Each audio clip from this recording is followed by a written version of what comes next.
हा बोला. नमस्कार.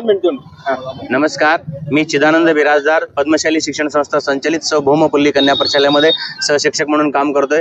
आमच्या पद्मशाली शिक्षण संस्थेमध्ये मागील 4 वर्षापासून अनेक कामं पेंडिंग आहेत. त्याच्यामध्ये वैयक्तिक मान्यता असेल, शालारचा प्रश्न असेल आणि काही शिक्षकांना वैयक्तिक मान्यता मिळालेल्या आहेत आणि त्या शिक्षकांना शालार्थ आयडी मिळाले नाही. शालार्थ आयडी मिळण्यासाठी शिक्षणाधिकाऱ्यांचं परवानगी लागतं.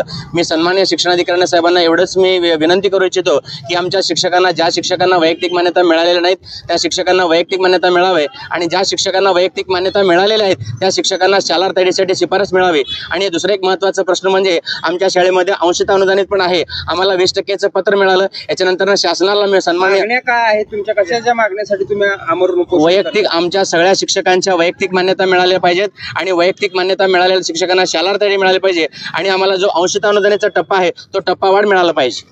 किती काय सध्या तुम्ही किती जण आहात आणि सध्या तुमचं? सध्या 40 जण या ठिकाणी आम्ही उपोषणाला बसलोय. याच्यामध्ये आमचे 5 बंधू याच्यामध्ये आमरण उपोषणाला बसलेत. त्या 5 जणांना आम्ही पाठिंबा देण्यासाठी सगळे 40 शिक्षक या ठिकाणी उपस्थित आहोत. पण सध्या इथं तुम्ही पेपर पण यासाठीच या ठिकाणी सध्या अजून आमच्या विद्यार्थ्यांचा निकाल पेंडिंग आहे. येत्या 10 मेला आमच्या विद्यार्थ्यांचा शैक्षणिक वर्षाचा निकाल आहे.